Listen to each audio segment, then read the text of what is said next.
Bom, então vamos lá. Gostaria então de chamar aqui em cima Marcelo Lage, por favor.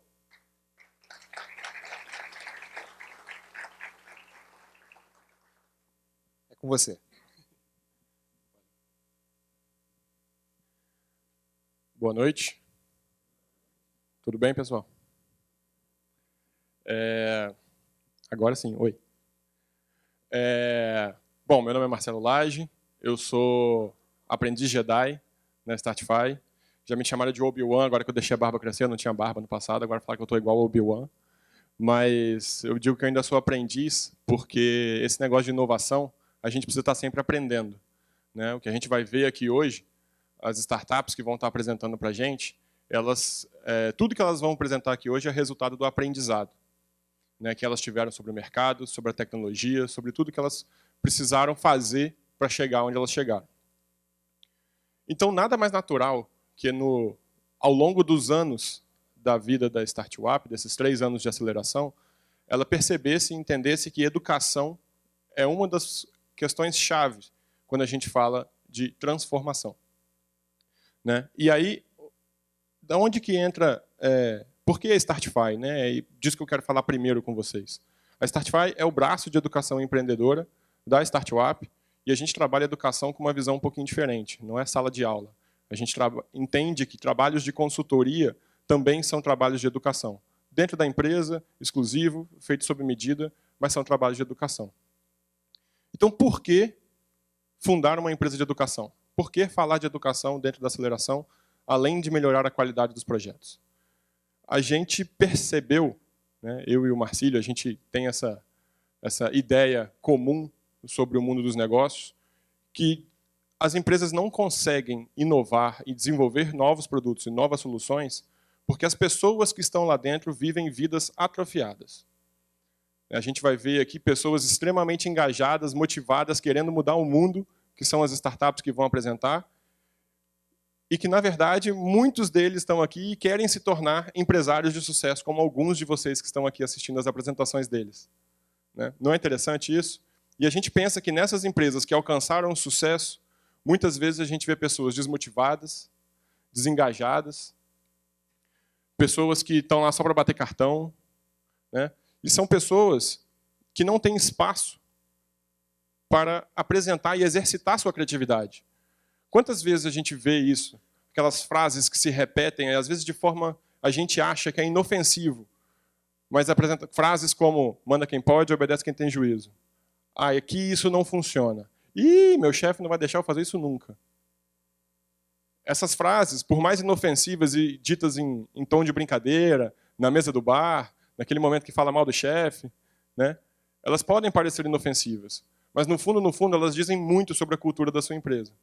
E culturas que repetem esse tipo de frase dificilmente se tornarão culturas inovadoras ou que são capazes de produzir inovação. E isso, para a gente, é muito preocupante. Quando a gente trabalha e quer ver um ecossistema vibrante, desenvolvendo novos produtos e novas soluções o tempo inteiro, a gente não quer pessoas que sejam apenas mais um tijolinho no muro. A gente quer pessoas criativas, inovadoras, que pensem diferente, que desafiem o status quo. Isso faz bem tanto para o ecossistema, para a startup, quanto para as empresas que vão crescer e ganhar espaço no mercado. Nesse sentido, a gente vê que as pessoas que estão dentro das organizações, muitas vezes, desistiram dos seus sonhos. Ninguém sai da faculdade falando assim, agora eu vou começar a trabalhar, agora minha vida acabou. A gente sai da faculdade cheio de sonho, com diploma na mão, querendo mudar o mundo. E quando a gente chega dentro das empresas, é isso que acontece.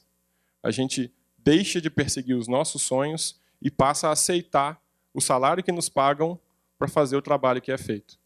Eu deixo de ser criativo e passo a ser reativo.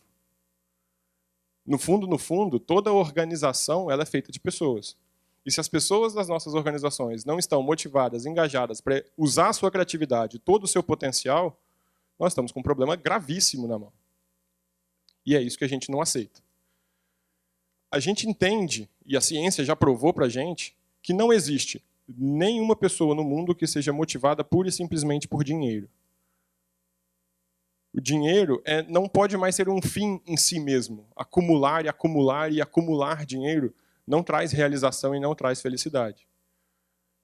existem outras formas de adquirir felicidade. O dinheiro é muito bom, né? Gastar dinheiro é ótimo. Viajar, fazer compra, comprar um carro bacana, tudo isso é muito legal. Proporcionar novas experiências, tudo isso é muito bacana. Mas o dinheiro em si não é a felicidade. Ele é apenas um meio para a gente alcançar os nossos sonhos e realizar aquilo que a gente realmente gosta de fazer. Ou, muitas vezes, é um indicador do quanto a gente está sendo bem-sucedido em fazer o que a gente gosta de fazer.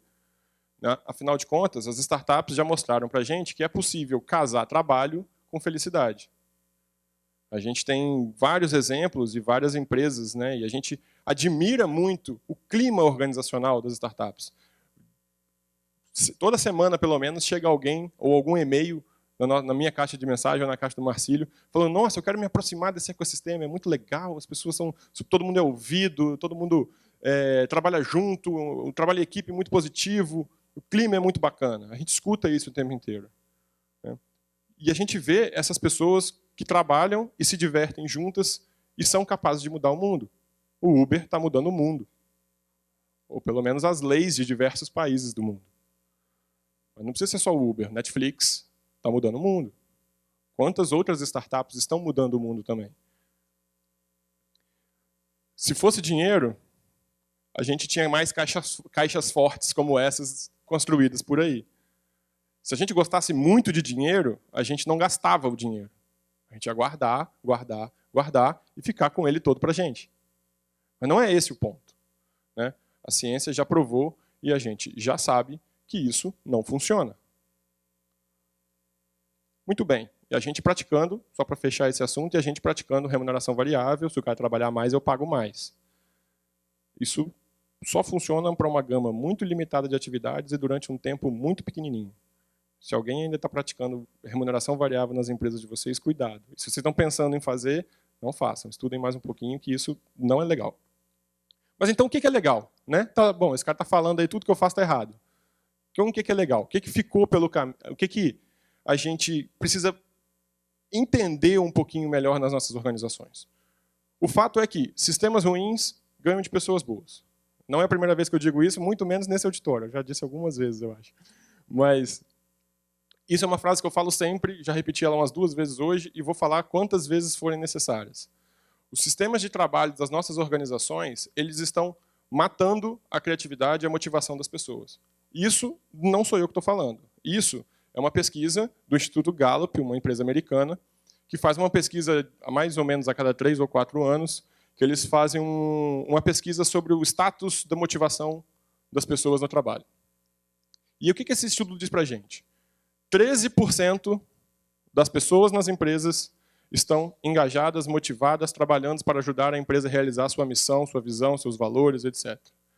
Esse é aquele funcionário bacana, esse é o talento da minha empresa. Muito bem.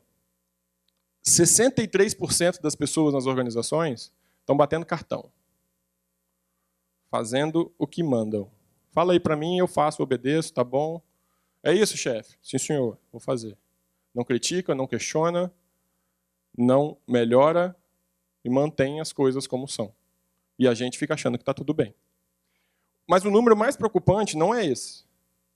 O número mais preocupante é esse aqui.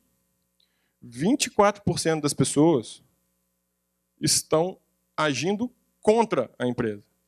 É aquele cara que na hora do café encontra com um coleguinha e começa a falar no ouvido dele, essa empresa aqui, não sei não, o chefe ontem fez isso, falou aquilo outro, o outro fulano lá foi mandado embora, eu se fosse você, estava nem aí.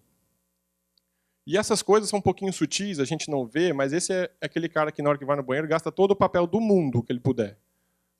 Né? Fica meia hora tirando papel para enxugar a mão. Esse é o cara que toda vez que vai beber água, pega 5 copos junto para tomar água.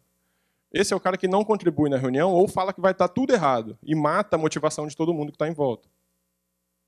Essas coisas não são muito declaradas. Ele não anda com uma camisa dizendo, sou contra isso aqui. Apesar de eu já ter visto algumas empresas que o cara foi com a camisa do sindicato falando que a empresa era ruim, que ele estava trabalhando naquele momento. Esses são mais descarados, esses são mais fáceis de identificar, né? Mas a maioria não é.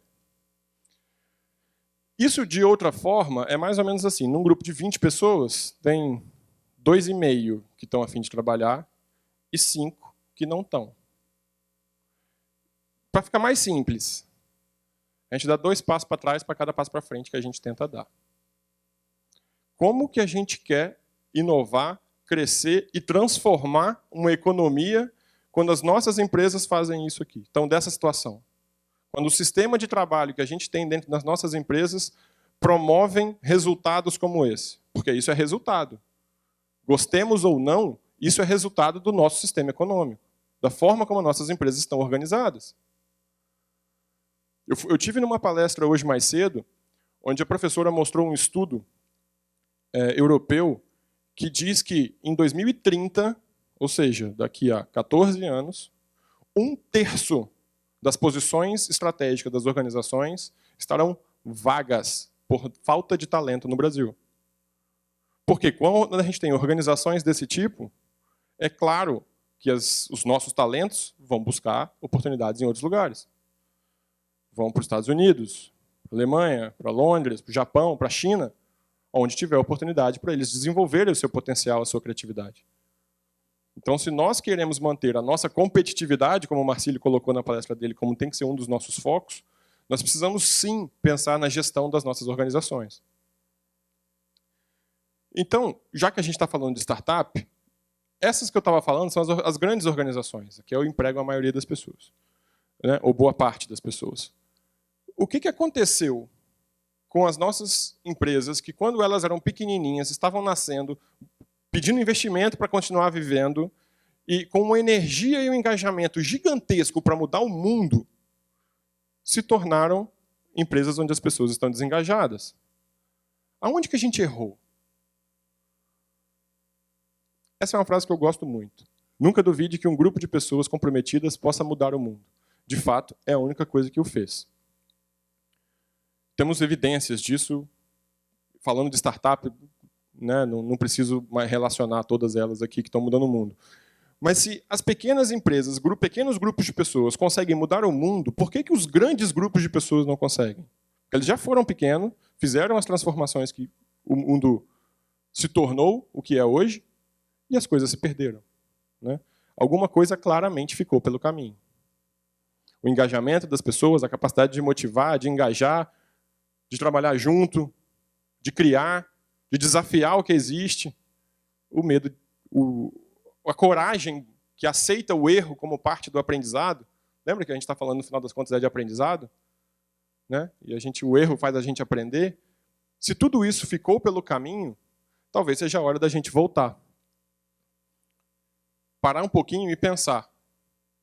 Vamos voltar lá no começo e entender aquela energia, aquela motivação, aquele engajamento das pessoas. Porque é isso que a Startify se propõe. A gente quer reconectar as empresas de vocês com a capacidade de inovar que as startups têm. A gente faz isso através de consultoria e workshops. Mas isso a gente conversa lá no coquetel. Nós somos a Startify. Muito obrigado.